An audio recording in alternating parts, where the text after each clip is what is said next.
রমজানের সংক্ষিপ্ত কয়েকটি আমল বলছি। প্রথম নম্বর হচ্ছে রমজানের চাঁদ দেখা। এই চাঁদ দেখা একটি সুন্নাহ।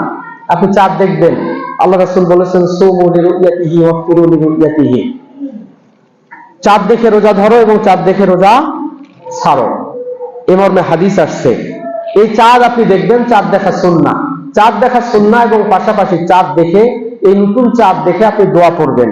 আল্লাহ রাসূল সাল্লাল্লাহু আলাইহি ওয়াসাল্লাম বলেছেন, সুনানে তিরমিজিতে হাদিসটা আসছে যে রাসূল সাল্লাল্লাহু আলাইহি ওয়াসাল্লাম যখন নতুন চাঁদ দেখতেন তখন একটা দোয়া করতেন, আল্লাহুম্মা আহিল্লাহু আলাইনা বিল ইয়ুমনি ওয়াল ঈমানি ওয়াস সালামাতি ওয়াল ইসলামি রাব্বি ওয়া রাব্বুকাল্লাহ। এই দোয়া আল্লাহ রাসূল সাল্লাল্লাহু আলাইহি ওয়াসাল্লাম করতেন।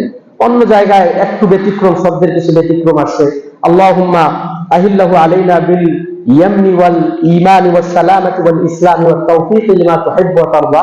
কিন্তু দুটাই সহিহ, আপনি যেরকম ভাবে পড়তে পারেন আপনি পড়বেন ইনশাআল্লাহ। এই চাঁদ দেখে এই দোয়া পড়া রাসূল সাল্লাল্লাহু আলাইহি ওয়াসাল্লামের সুন্নাহ।